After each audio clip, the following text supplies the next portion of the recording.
Good afternoon, and thank you everyone for joining.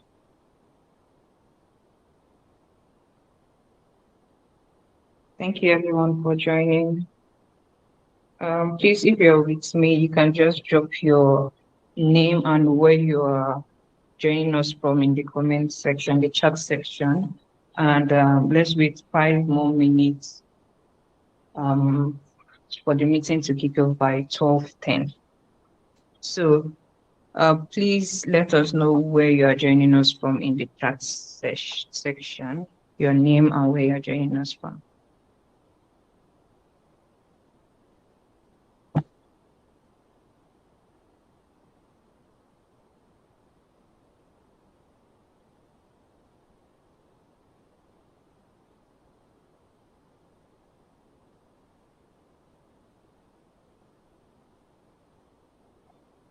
Welcome, Clifford. Welcome, Felix. Nice to have you here.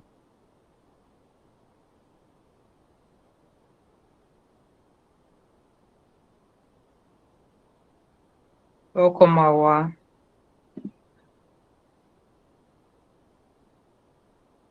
Welcome, Oluwatoyin. Wow, all the way from Mina. Welcome.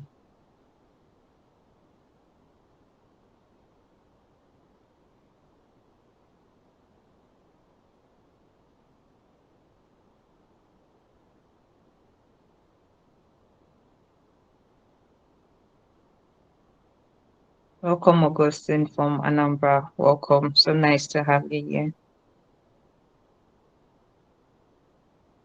Welcome, Sunday from Abuja. It's interesting to know that we have a lot of people from every part of Nigeria, basically almost every area of Nigeria joining. Welcome, McLean. I hope I got the pronunciation right. Welcome, Favor. Favor, where are you joining us from? From Anambra. Welcome. Thank you so much for joining us. If you're just joining us, please let us know your name and where you're joining us from. You can just drop that in the comment section, the chat section.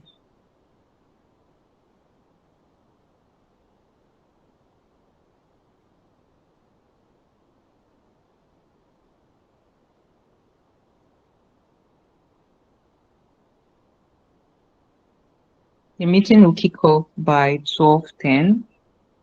We have quite a number of people that have joined us already, but let's just wait 3 more minutes for more people to join us. As I said, if you're just joining us, please drop your name and where you're joining us from in the chat section before we kick off. Let's get to know where everyone is calling in from.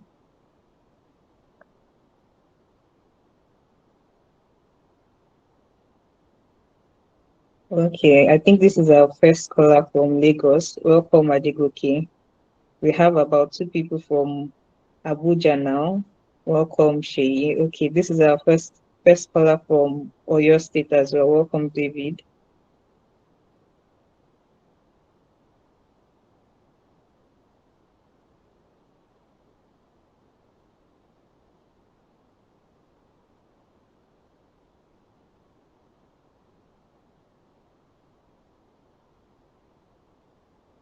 Welcome,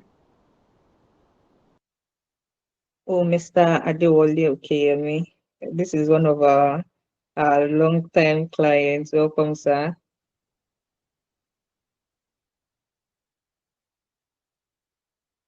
Welcome. Please, if you're just joining us, let us know where you're joining us from.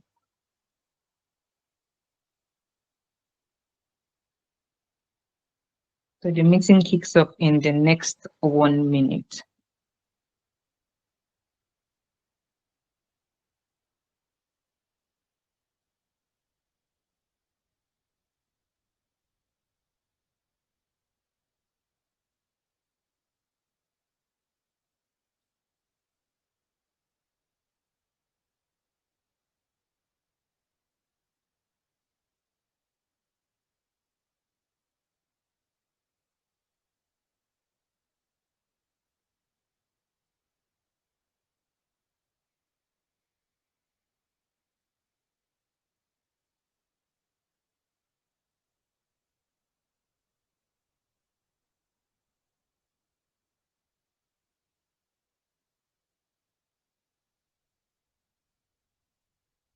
Okay, so it's 12:10 and it's time to start the meeting. All right, so today we are going to be discussing the mistakes to avoid in the new agricultural boom. And um, Mr. Debo Thomas, the founder and CEO of Hastom Food and Farms Limited, will be the one taking us for this session. Please join me as I welcome Mr. Debo Thomas to um, take us this session. You're welcome, Mr. Debo.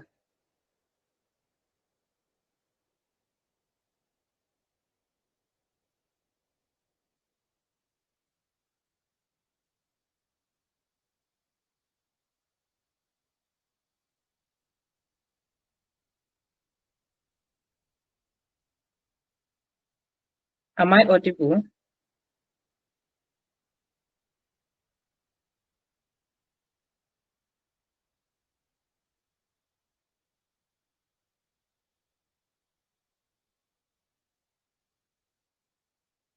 Can anyone hear me? Can anyone please confirm if they can hear me?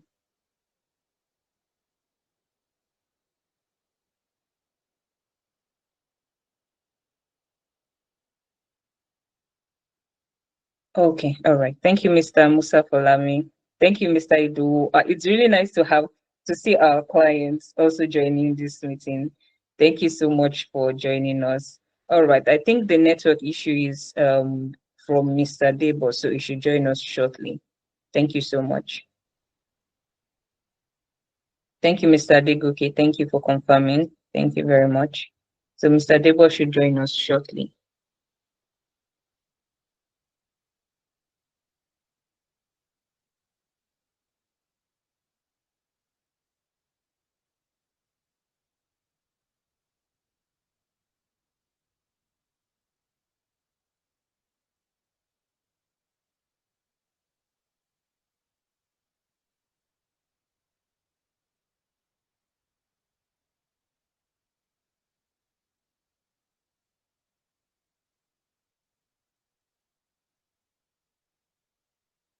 In the meantime, if you're just joining us, please drop your name and your location where you're calling in from.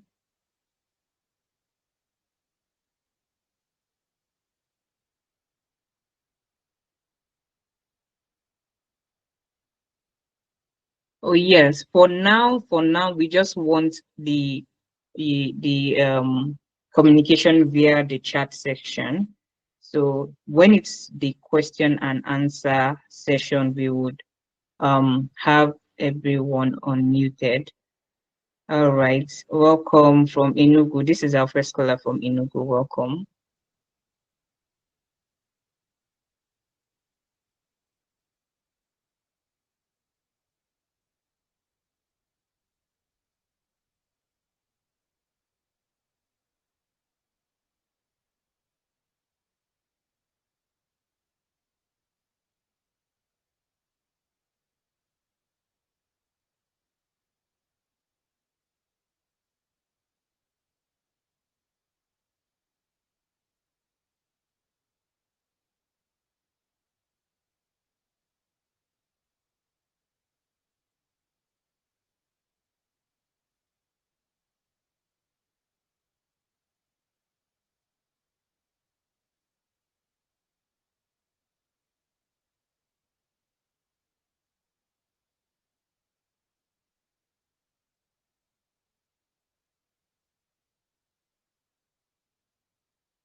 All right.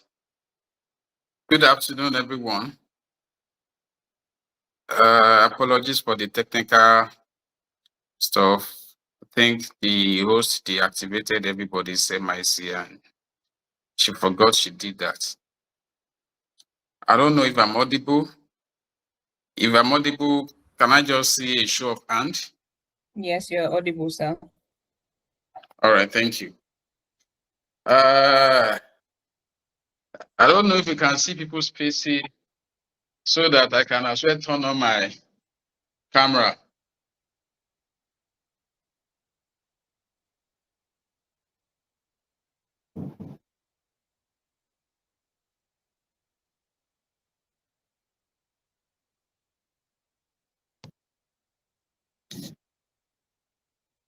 Can we have the camera activated as well? It feels real when you see the people you are speaking with. Yeah, it feels like I'm talking to myself.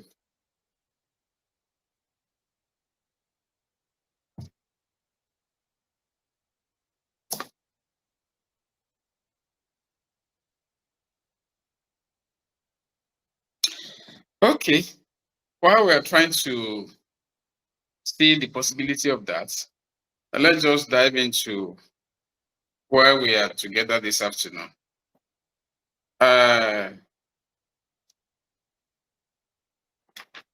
welcome everyone once again, and I'm glad we all need the time to spend a few minutes together to discuss agriculture, which I believe is a very important topic in Nigeria today, because I think our nation is at a point where we are really striving to rise, and agriculture is definitely a crucial foundation that must be gotten right by our country if we are going to really maximize our full potential and become the leader we have the potential to be, not only in Africa but in the world. And I like to say this, that every country that I know that is developed is a country that has a very strong agricultural industry. And this agricultural industry has always formed the foundation of every development that we have, that most of these countries have witnessed. Japan, China, Europe, America, everywhere. You can see they have robust agricultural industry. You can look at their agricultural exports and you see that it's actually a lot. In fact, some of them, what they export uh, is kind of equal to what we do in terms of crude oil as a nation. And looking at the population. So in essence, agriculture is key. And also, I've also noticed that what government can do is limited. Government can only just, uh, do perform an oversight function, like make the environment conducive and all that. But the real job of it is left to the citizens to do. So it is for us, and it's not something we just do. It's something that is highly profitable if we do it the right way. And that is what we are trying to do today.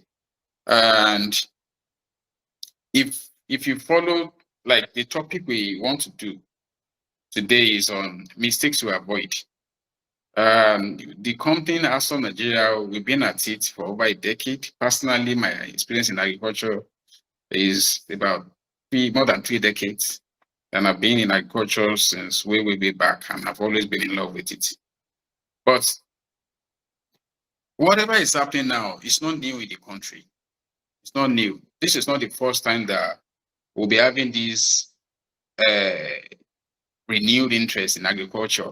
I think I was telling somebody some days ago that what we are currently experiencing in agriculture now, we experienced it like 10 years ago, 11, 12, no, 12 years ago, when it became the rush. Everybody was like going about, I want to do agriculture, I want to do this, I want to farm, I want to do all that. So it's not new. And But one thing that is constant is people, human behavior is always predictable. The same way people went about it the last time is the same way people will still go about it now. And what we saw then was like, because as at that time, Hastom has been operating and we saw a lot of influx of people and capital into the agricultural space. But the thing is, when people came in, the what they expected to get, they didn't get it. A lot of people got their fingers burnt, and before you know it, some of people do not even want to hear agriculture again. They don't want to do it because a lot of people lost money. And so, and there is something I learned that there is no bad investment. We only have bad investors. Um, Personally, we had our own stuff. We have our own mistakes. We had our own losses where we were trying to cut our teeth. In fact, we had instances where we even, got some people involved in agriculture that, okay, they invested in some things and maybe we kind of overpromised. And when it was time to get the result from the farm, we discovered that we have kind of shot ourselves in the leg. But because once you promise something, you just have to follow through. So we have to take resources from our other company to just make sure that everybody's sorted. And so, but we learned our lessons. But unfortunately, not every company has that capacity to do that kind of stuff because it can be really, really tough if you find yourself in that kind of agricultural mess. So, how do we go about this stuff? When we started our stuff, I'm trying to see if I can follow the slide. I'm not too good with following slide, but I will like to talk from my mind. But since they are trying to guide me to use a slide, I will try and see how much of it I can do. So one of the mistakes I see that people make is when they see agriculture, they just assume it has to do with just farming. And farming is just to them like cultivation of crops. So what I hear them talk about is what is a hot crop? What crop is yielding the most return? That is what they focus on. And that's a very narrow way to see agriculture because agriculture is a very broad industry that the value chain is so enormous in any area of it you look at. And people don't tend to look at that. They just focus on farming, probably a little animal husbandry, and that's all they know. So they don't see the big picture. And I'll always tell people, I think that yesterday somebody came around to see me, just came back from the UK, and he complained of his experience in the UK, how it was tough, how he has to be doing night every day, he does night like 6 days a week, and how it's been tough on him, on his health, he has IBP, so he's back home now. So when he got home, he said he has started agriculture. He has an acre of land, he has cultivated it, he has bought drip lines, the drip tapes and all that, bought habanero and this yellow pepper. That's what he wants to be doing. So he has started. So he showed me the pictures. I saw everything. So as we were talking, I discovered that. Am I still audible? Yes, sir. Yes, you are. You are. Yes, Okay, you can hear you. thank you.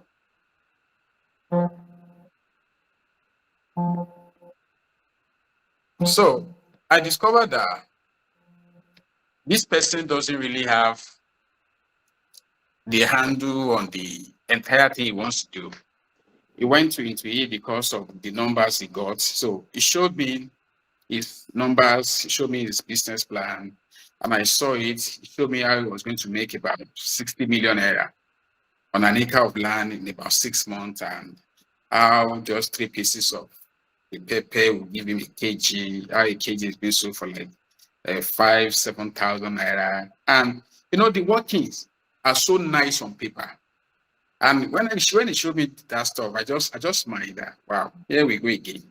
Like, because in those days too, people would just call because of the where we play in agriculture. We've been opportune to see a lot of investors. people that are about to retire from oil company, people that are still in service, people that are doing well. They just want to plug into this agriculture, and they come in big because of the workings they've shown them and all that. So, and the guy told me that that is just 1 acre. He was telling me yesterday that imagine if it's just 10 acres. In about 6 months, be making about 500 million naira. So the question I asked him is, if it is that simple, how come everybody is not doing this stuff? So I started trying to just tell him things to watch out for, how he should go about it. And I discovered that this is what we'll be discussing today as well. And a lot of people are doing the same thing. And the place agriculture work best the most is on paper. It works very nice on paper. So you do the number, you do everything, you're like, wow. So this is what I'll do. Then they take their savings and they plug into it. But in about 6 months, they begin to see that this thing doesn't really work. So agriculture is bigger than farming. And I like to tell people too that it's okay to be engaged in agriculture, but you must understand everything. And if you are doing it yourself, there is going to be a need to just approach it with caution, because there is always this learning curve. Like, okay, you have 100 million naira now. I always tell people, from your 100 million, maybe you should just, if you are going to anything like new in agriculture, just, can I have that format slide, please? I just want to run over some stuff. So it's always good to just, maybe take 5% of what you have to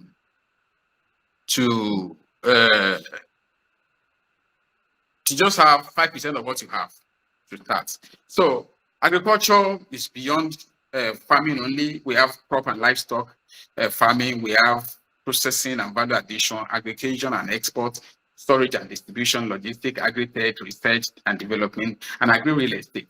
So I think number one is what people focus on, which is crop and livestock, processing and value addition.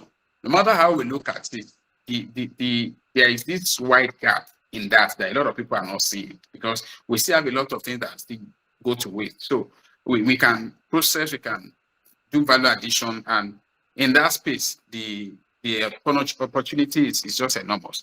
Then the aggregation and exports. So that one, I told the guy yesterday that there are so many that can be aggregated in this country.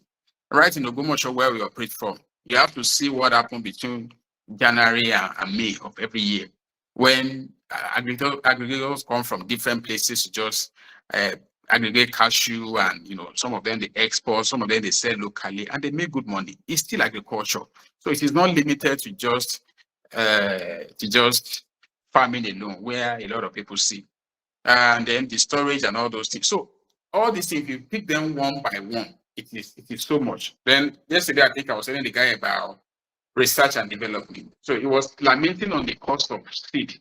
I think he said he bought 2,000 seeds of pepper for 100,000 naira, and the entire 2,000 seed is not like, it's very tiny. So I was telling them that if you see agriculture from that angle now, you're going to appreciate it, that this thing is even bigger than mining industry, because tomato and all this kind of seed, even pepper seed, they've proven to be more valuable than gold.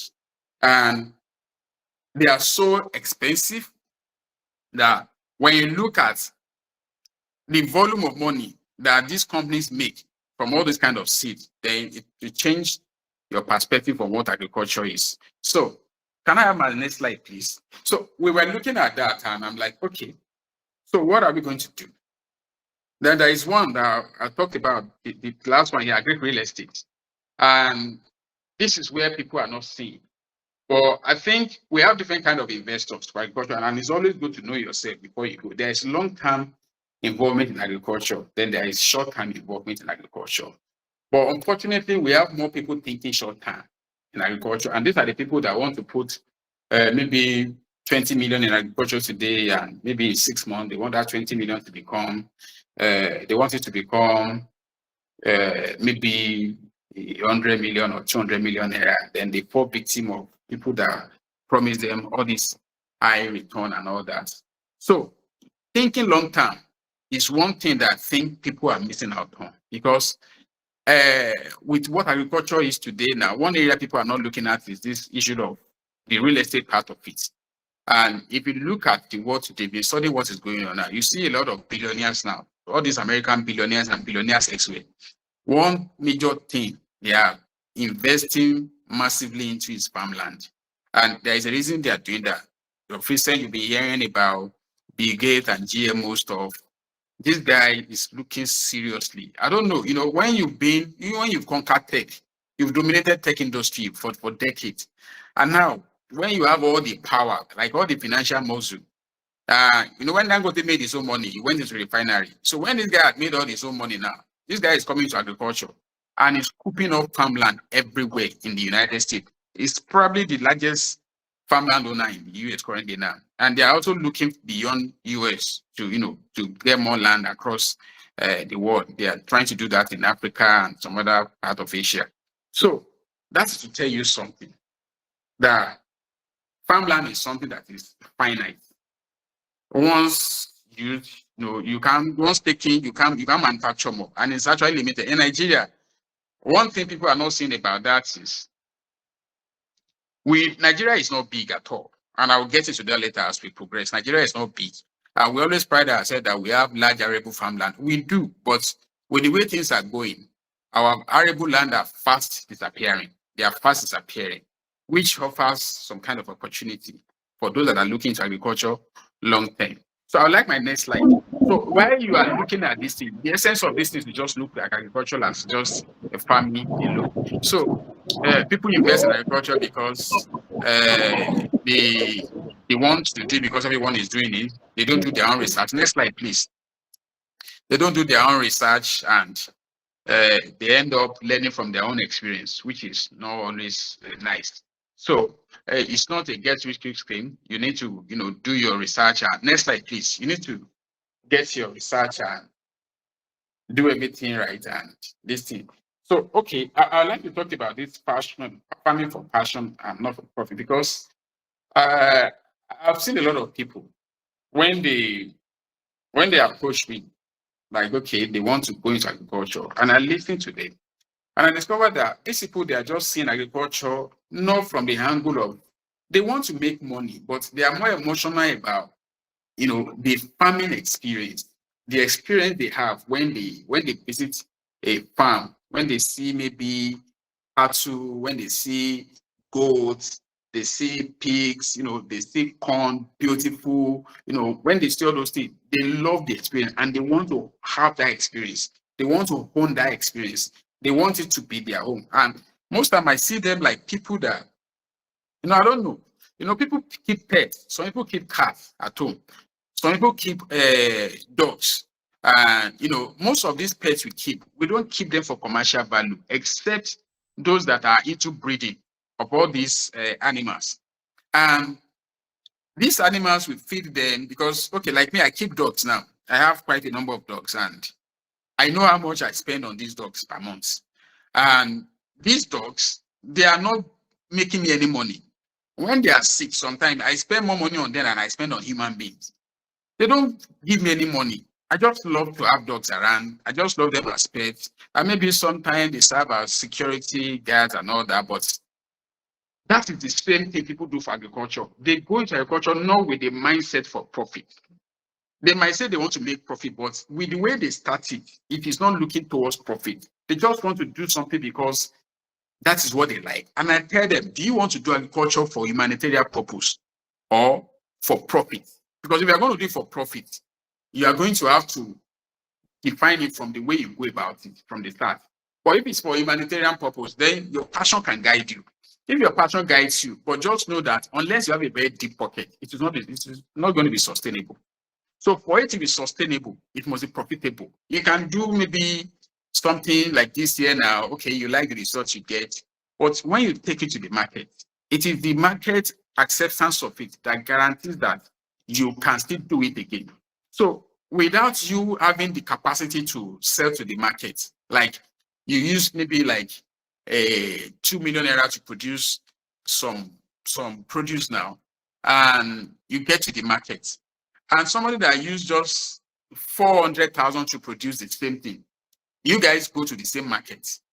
In Nigeria, we don't have that sophistication of people they are not that much. Okay, I was telling this guy yesterday when he was telling about the pepper, and I had a guy that is kind of doing well too, with me when we were talking. And the guy saw this big bell pepper, yellow, green, and red for the first time. It's okay, he's familiar with the red, but this yellow one he has never seen it. And I said, oh boy, what do you mean you've never seen it? Okay, doesn't your wife use this thing to cook at home and all that? And he said, no, it's not, he has never seen a pepper big as this. And I was like, wow, this guy can actually afford it, but we are not there yet. When we have huge acceptance of this thing that it becomes like a household item for the kitchen.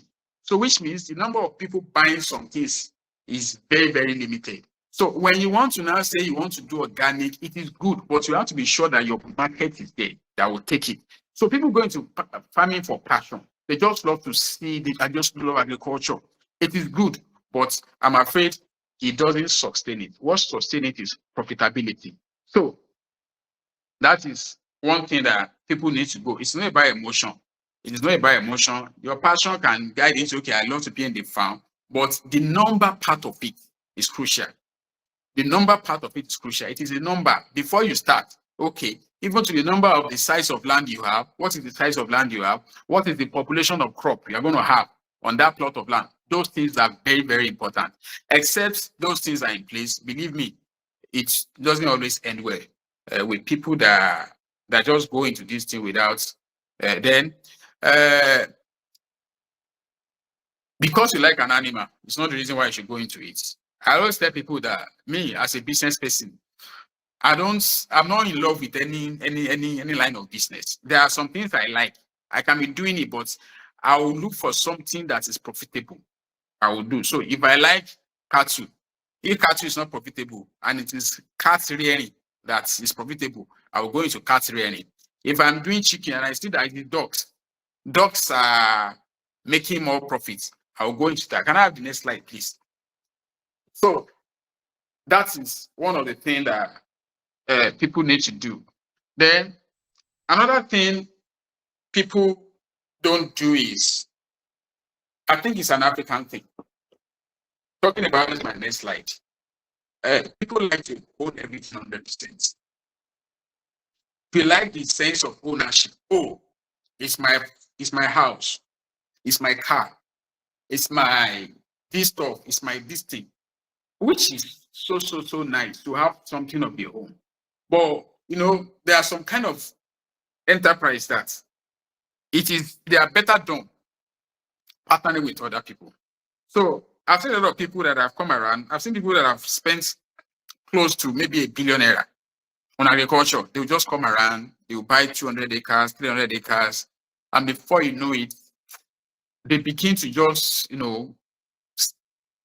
spend money, do this and that, and at the end of the day, it doesn't work. So they end up like there's one farm they even want to sell to me. I don't know if anybody has money yet to buy 200 acres of farm. They have about 50 cows there. They have a big warehouse. They have all those things. They have 4 bowls. They have some crops there as well. They have some groom. So the guy said he wants to sell for 200 million naira with the cows and everything. But this guy, the money he has spent there is far more than that. He wants to sell because he's frustrated. And there are several investors like that too. So now, what about partnership? What about partnership? Why not partner with an existing person? Somebody that has been doing it. You might be just, if you're interested in cucumber, why do you want to do it by yourself? If you look around, if you carefully look around where you stay, if community that has if it's a place that has a farming community, you will see a guy that is into pepper. You see a guy that is into cucumber that has been doing it for at least 5 years, non-stop. Why not just sit down and engage somebody like that? Okay, how can we do this together? It might not be the first guy that will work. Of course, it is not everybody that you can do business with, but this partnership will just save you a lot of the expenses that you spend on learning curve. It gives you the more, potential to make profits, but we don't like to do that. And for those that want to do it big, I've learned that partnership is the way to go for agriculture, especially if we really want to operate on the scale at which our country has capacity to to operate in, because we have, like we said, this potential to grow economically, and agriculture is very, very important. And if you look at the stock markets now, you can see two companies are exceptionally doing well, Okomun and Presco. If you look at what those companies have returned this year, like it's incredible. That should show you that, because it's a public liability company, and a lot of people have bought into it. Now, your unit cost, when you are buying something like that, you get more for less, and you get to you have more chance of succeeding and having your resources intact than you going out on your own. So partnership is something you might want to also consider when you are looking into agriculture. Partner with people that have been doing it. If you see a company with track record, like our company now, if you have maybe a plan that is ongoing, that why not just partner with something like that? Because a company that is already operating for over 10 years, there is this element of the company wanting to maintain the goodwill at all costs, maintain even if they have to go and kill themselves to make sure that your investment or partnership with them is secure, they are going to do that. So that is something that you might want to consider. Consider partnership. Partner with somebody doing it, because sometimes you have all the money, you have an idea. So the first thing you do is look for a technical partner. This is what I want to do. It's either they consult for you, or you do it with them like a joint venture. So you guys take the risk, and whatever reward comes with it too. The same thing. My next slide, please. So getting it right. I've mentioned this before, you do your own research. Don't do it alone. The last thing we discussed. Focus on profitability and sustainability. So it's not because something is popular. This guy that I told you about is into pepper because it's a popular thing. He told me that he's a man doing it very close to his farm. He has like maybe about 20 greenhouses, and he's doing well. One day they sold about 2 million naira worth of pepper and all that. So he's joining you because of that.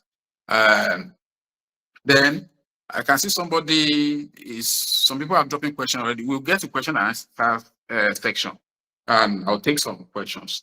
So then you understand the pros and cons, especially the risk involved. Agriculture is something you can lose your money. That's just it. You can lose 100% of your money, and even lose more than the money you invest. After you've invested 10 million naira now, you might just come out of it still owing a lot of money beyond your 10 million naira you brought. That after the business has collapsed, you still be paying debt. So it is possible.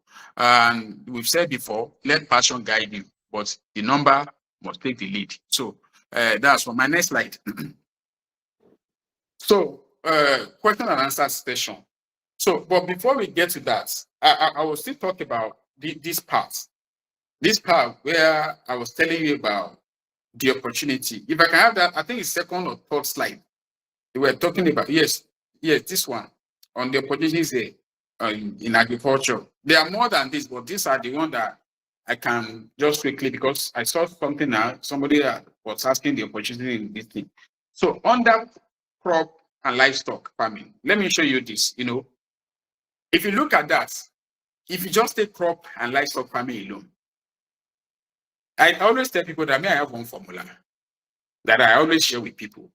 And my formula is, if everybody is digging for gold, I will sell shovel and digger, or things people need to dig. Those are the things I will sell. Now, for people doing crop and livestock farming, the people making the most money from livestock and crop, these people are not even doing the livestock farming themselves. What they do is they produce in that hate livestock and crop farming. Things like herbicide, things like seed, things like veterinary medicine, things like livestock inputs that you need. That is another kind of business. Input selling, input distribution. You are still in the agriculture industry.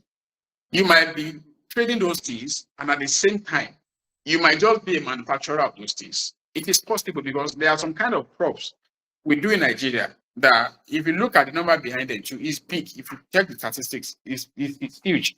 But because most of these crops are not things that Western people cultivate, so they don't really have research dedicated to it to make it better.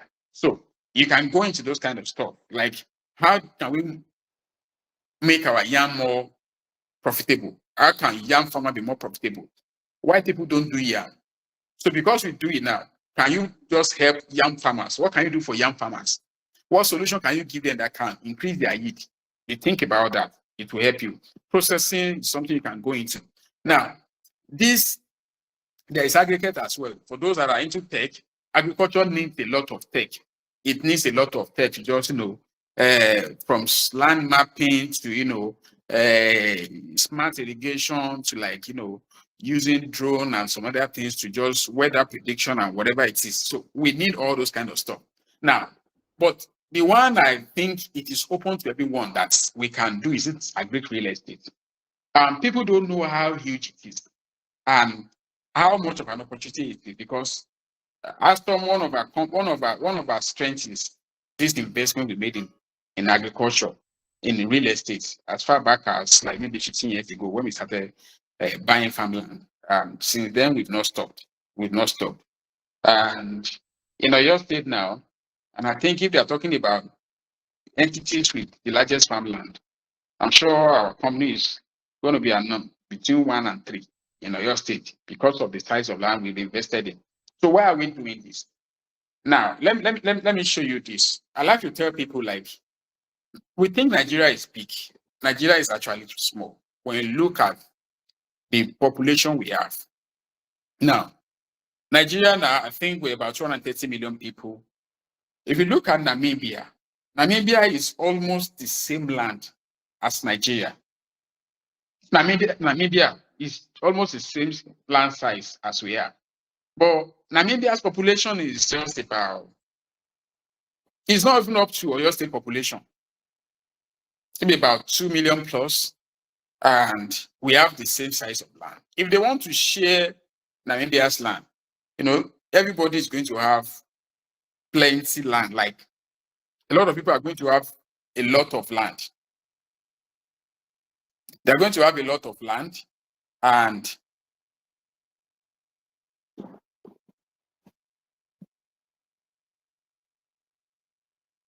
a lot of people are going to have plenty of land.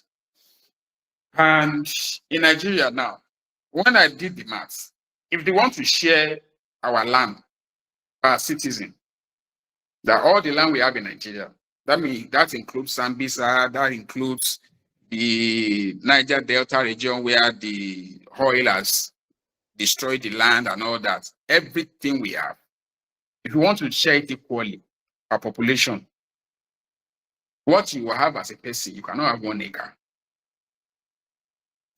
And we are still 230 million. In about 20 years from now, we are going to be among the, maybe, I think about among the 4 most populated countries. There's a projection that within the next 50 years, we are going to be like the 2nd most populated country in the world. And the thing is, unless we want to go and conquer Niger Republic and add their land to our home, unless we want to annex Benin Republic, annex Cameroon, and if it's possible, and Chad, because those are the countries sharing boundary with us, and the population is not as much as our home. So that is telling you something. Now, land is used for so many things. Land is used for farming, primarily in agrarian community. But now, everywhere is just expanding. In Lagos now, it's difficult to see vacant land in Lagos. Any vacant land you see in Lagos now, it's either a government land or it's not common. So what I'm trying to say is, one smart area that people need to look at, and some people are actually smart, they're looking into that already, is agri real estate. One, it's the cheapest land you can get anyway. And for those that are thinking long term, you are thinking generations. Farmland is something that you must invest in. It's not something to be advised. It's something that you must have in your portfolio. It's something you must go all out for. And okay, I've been spending more time in Lagos now since last year. Whenever I go around in some places, I just see like a plot of land going for as high as 300 million. Say a place like Magodo now.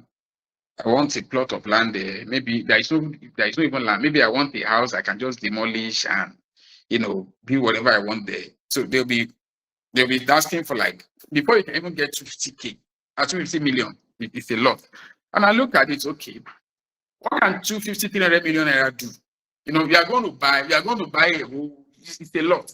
Because you'll be buying about, you can buy up to like 500 acres. In fact, you can even get like up to 1,000 acres with about 300 million naira. And what do you have? You have future already bought that you can do a lot with it. So people are not seeing this. You buy this stuff, there are ways you can profit from it. You can put it up for rent while the land is appreciating. I remember 2016, 2015, we were selling land 50K per acre. And now some of those locations we sold 50K then. We are selling 1.2 now, 1.3 now.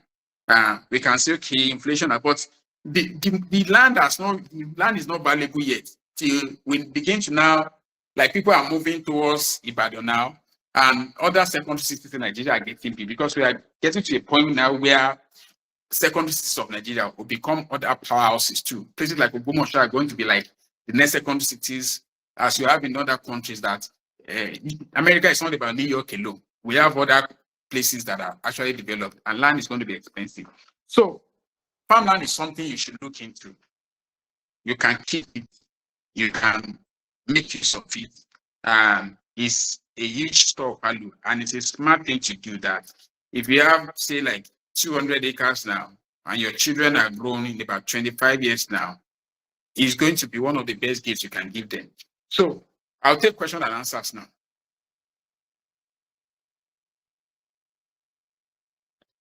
Some people are raising their hands already. All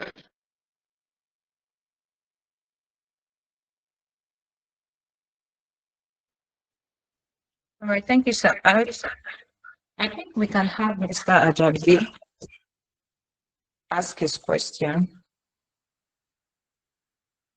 Mr. Ajabi, if you're there, you can unmute yourself and ask your question.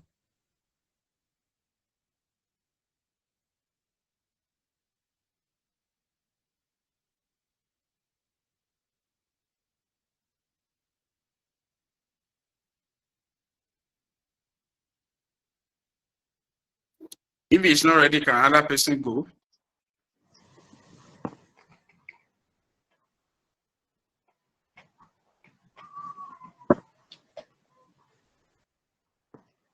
Okay, if you don't want to speak, you can just drop your questions in the comment section. Yes, hello. Hello, can you hear me? Yes, you are audible. Okay, thank you very much. My name is Abdulkam Ibrahim. So my question is on the agricultural value chain. I mean the processing of farm inputs. So what advice can you give us on that? Since we know that we have so many products we can source locally. So how can we process it? How can we get investment? And then what do you advise? Thank you. Okay. For processing, one, can Mr. Daniel mute his microphone, please? For processing, your possibilities are endless when it comes to that. However, it's important you know the commodity or the produce you want to process, to know it very well. Number one, know the market. What's the market for it like? After knowing the market, where is the market? Where is the raw material? What's the processing? Is there a government regulation behind it? So once you know all those things are in place, then you must know your numbers very well. Okay, how much is the raw produce of that is sold for?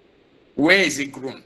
When you know where it is grown, then you decide the best place to site your processing facility. Are you siting it close to where the raw materials are, or you are siting in close to where the market is? If it is close to where the market is, that means you are going to be transporting raw material close to the market. But if it is sited close to raw material, then you are going to produce there and transport finished good. So you have to look at the number.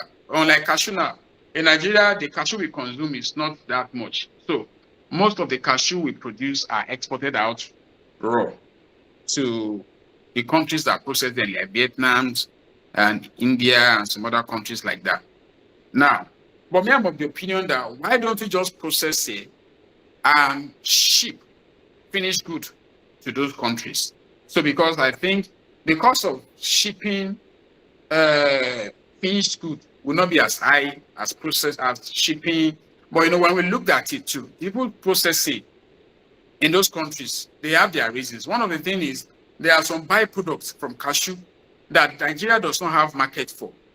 Like the shell now, you don't have market for shell in Nigeria.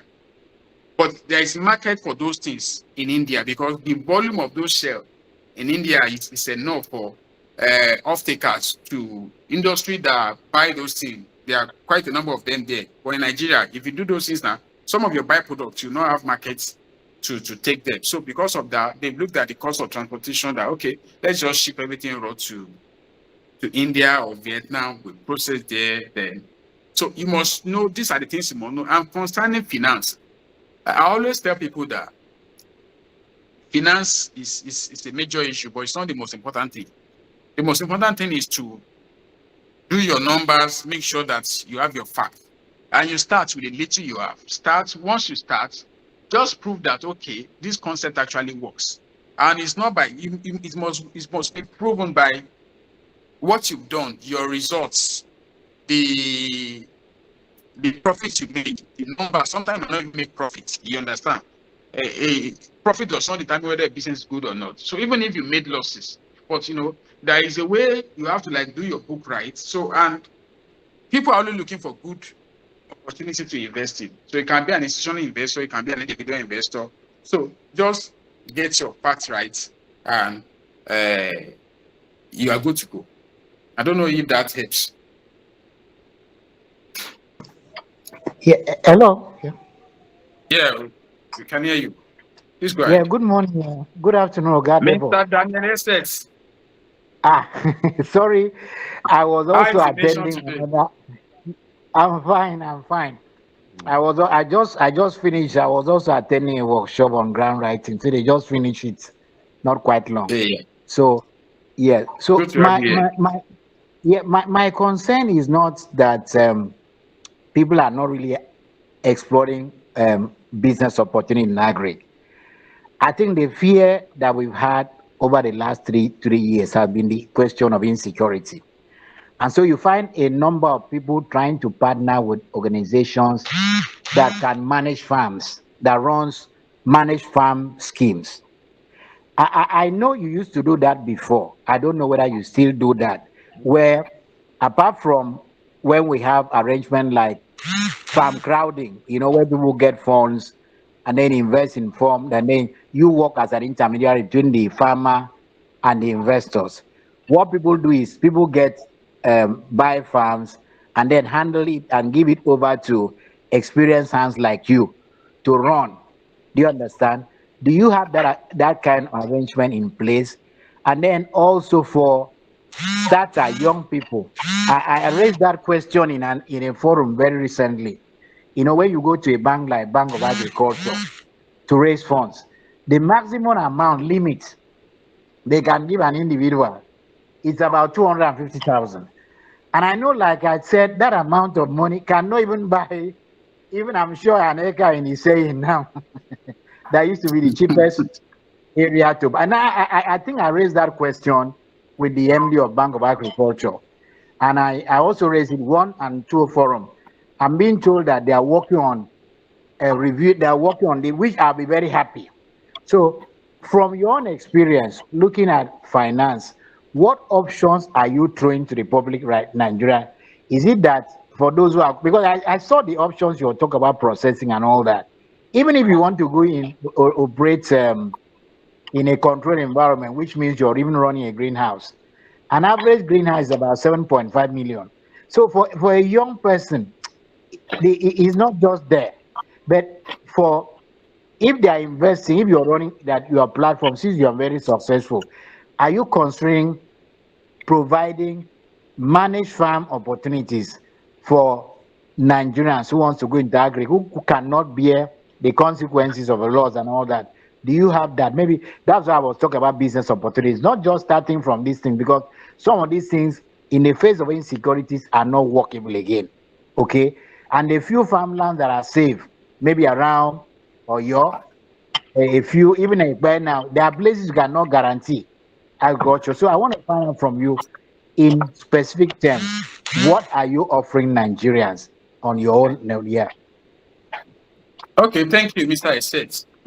Before I go into what we offer Nigerians as a company, I want to discuss this in on finance because I think the person I try to answer his question to mention it. So when it comes to finance, Bank of Industry is offering no more than 50K for an individual. I think there is a way around it, and I think the way around it is to just treat that venture you want to start as a business. Just register it as an entity, a business entity. Register with Corporate Affairs Commission. So that changes the game for you. So, and also, but don't forget that the process of getting money from this Bank of Industry too is a lot. And it takes time, it takes a lot of tenacity and all that for you to even qualify and be given this thing. So that is by the way. However, Bank of Industry is not the only, it's not the only avenue to do things because the kind of people me I want to be talking with now, people that are actually thinking big for agriculture, not I just want to do backyard farming and all those kind of stuff. That will not take Nigeria anyway. So what I'm looking at is I think it's time we need to come together. If we really want to make any mark on agriculture, like come together, pull resources together. Like, I know we can do it. I used to think in our culture, we don't like to do things together. And I'm beginning to see some things that no, it's a lie. We do things together. If you look at cooperative society, I've been home before I was born. Like we've been doing cooperative society, trips, all those things, society, and people have been coming together to contribute money and do things together. This one loan, the society loans the person and all that. So if we can do that, why don't you just, because this is entrepreneurship now. Before, see, knowing how to plan, knowing how to do this is one thing. Now, the enterprise part of it is another thing, which is about people just focus on products. They focus on production. They don't look at the system. They don't look at approaching, they look at learning to build system that can make whatever industry they are playing to be more sustainable and easier to run. And that's the area I think we need serious work. So now, looking at that now, I think if it's all you can come up with is about 250K, do you have other people you can come up with? Can you just, and if you have the experience, you know somebody that has the experience, can you rally other people? But be careful too. Be careful too, because when you have people, story that touch can just begin to, because people's agenda are different. So you guys must have clearly written templates to guide everybody so that when something happens, the guideline you've written down is what to guide you. Somebody was telling me something sometime when we were discussing something. He said, when you have your agreement crafted properly, you can do business with the devil. So, and I think this is one area that I think we need to look at. We must be able to look inward and see what can we do together. So me, I want to do one plot of land. You want to do one plot of land. Can we just combine resources? I'm a Christian. There's a part of the Bible that says, one shall chase 1,000, two shall chase 10,000.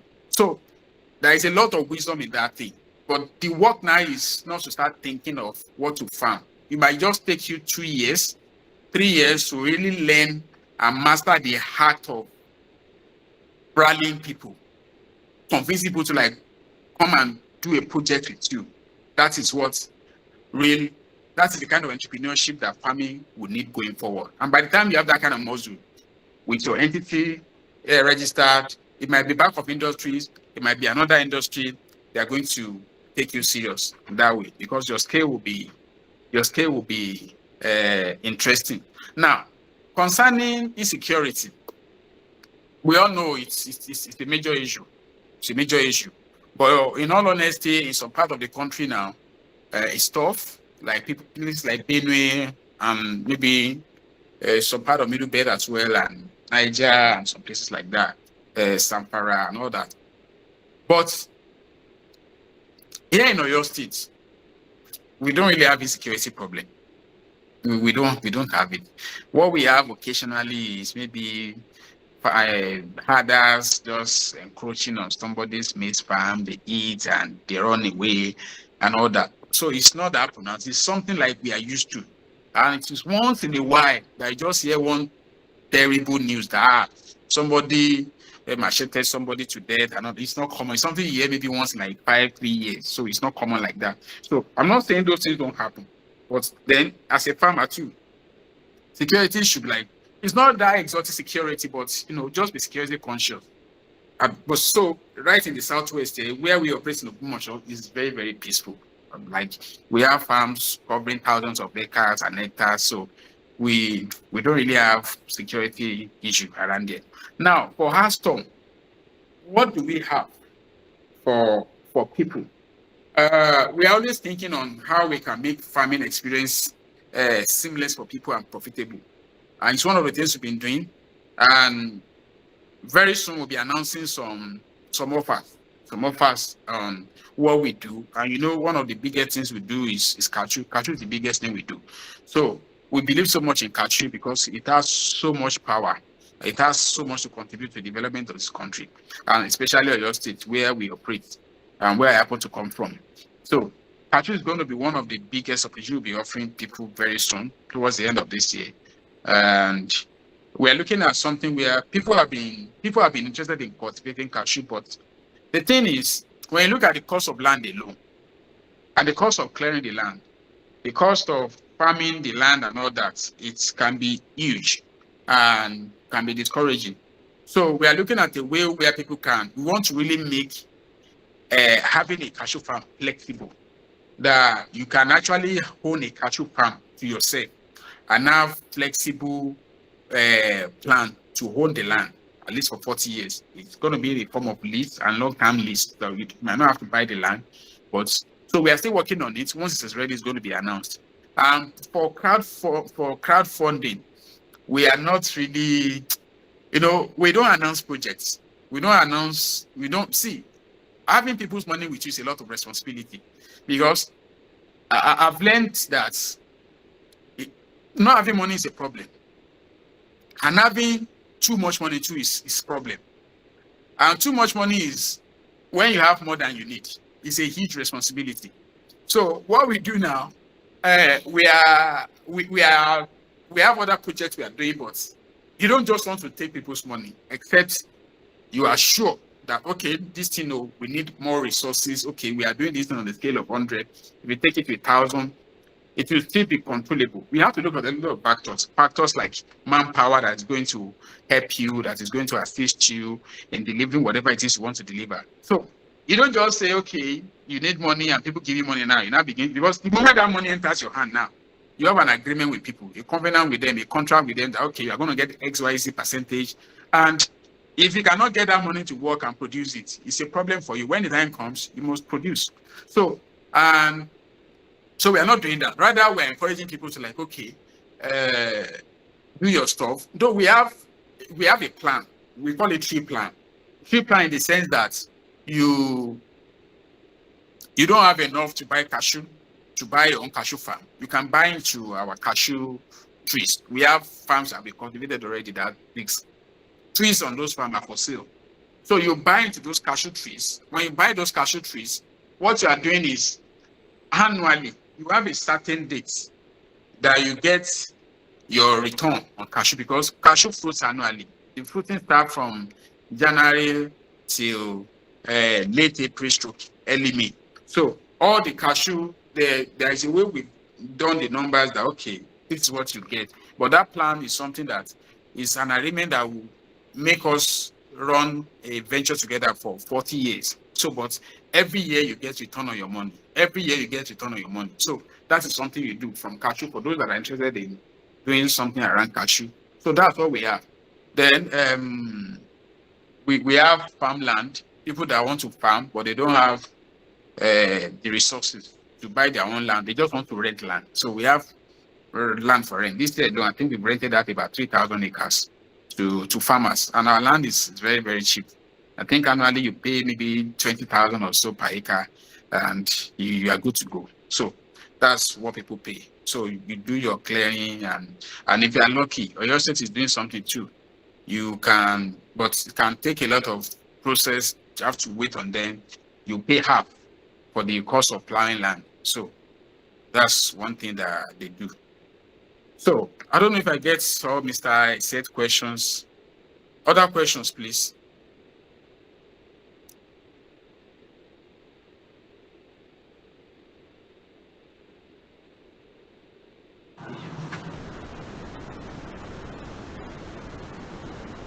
Other questions, please. Yeah, that's impressive. I never knew you did that. Very impressive.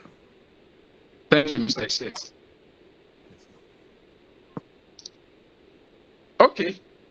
So the meeting, I think, is recorded. If anyone wants a recorded file of it, it's provided on request. And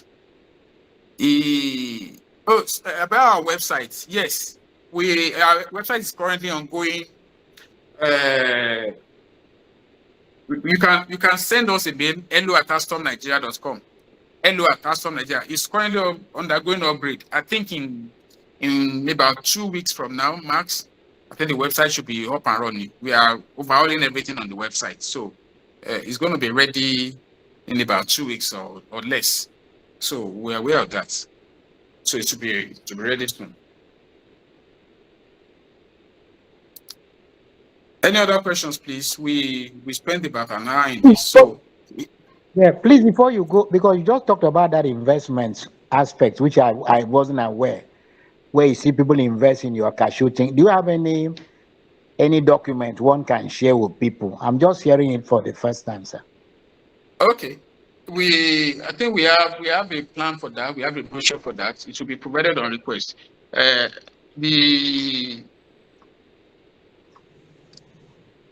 should be the email will be dropped in the comment section. hello@hastomnigeria.com. And it has been dropped already. So you can just email us and it will be provided on request for those that want to do that. And for those that attend this webinar, we have a new place that we just opened now, a 2,000 acres land. We are planning big for that place. It's going to be a new farm community for like-minded people. That is going to be like a farm estate where we have like-minded farmers coming from different parts of the country to have a community of farms. So it's going to be interesting, and we are launching it maybe next week. I think from Monday hard for it to go live. And for those that with that you can buy 100 acres for about 380K per acre, and there's a plan for you to spread it. For that's like you are buying up to 100K, you can get it at that rate, and you are spreading it for like 12 months. So you can plug into that. For those that plug in before that day, before Monday, I know it's weekend, but for those that plug in before Monday, I will personally see to you that you get like what percentage can I give? Or what discount can we give on that? Open check. For those that are buying before Monday. Open check. All right, nobody is saying anything. So we'll do 15% discount. I know it's still late. I already said 15%. So for that, I think if there is no other questions, we appreciate everyone for coming, for joining us. There's one question, sir. Although she's an existing client. Okay. She's asking what one needs to secure their land. What documentation one needs to secure their land? Okay, to secure their land, Abby. Yes. Okay. When it comes to land security, I think that's one of the strengths we have as a company. That when people have land with us, their land is always secure. And but for documentation, once you buy land from us, the first thing you get is the deed of assignment. After the deed of assignment, we encourage you to do your survey, register the survey plan. Then after the survey plan, uh, we encourage you to also do your CFO. For those that have land with us, you can we can help you with the CFO because most of our own land, the land we are not selling that we intend to keep, we always register them to that stage. Even having CFO for that, which is good for you. You can use that as collateral, then your land is secure, more secure with CFO like that. So those are the documents you get: deed of assignments, receipts, register survey, which is what they call record copy, and also you do your CFO. But you can take it one step after the other. There are some people that bought their land like 10 years ago from us. Their land is still there. We have people that have not even seen their land in the last 15 years. They've bought, they didn't survey, they just send the representative because some of them are not in the country. They send somebody to come and check. Okay, do their corner piece and all that. The land is there. So then they're just doing their CFO now. So you can do that as well. Okay, there's a question here. Can I explain the last statement on the purchase of land?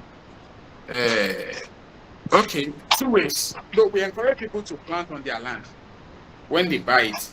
But if you don't want to, if you don't have the means, the time or resources to plant now, so you can lease out your land to other people to farm.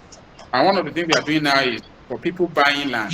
So your land can be put up for rent for you. However, the rent on land is just 20K per acre, and that's for like okay, that's like 10K per acre. But we are looking at probably the rate to go up. So that's just one way to make money from the land. And you can put cashew on the land, get locals to farm on it, then you put your cashew on the land straight up. So that's one way to secure your land.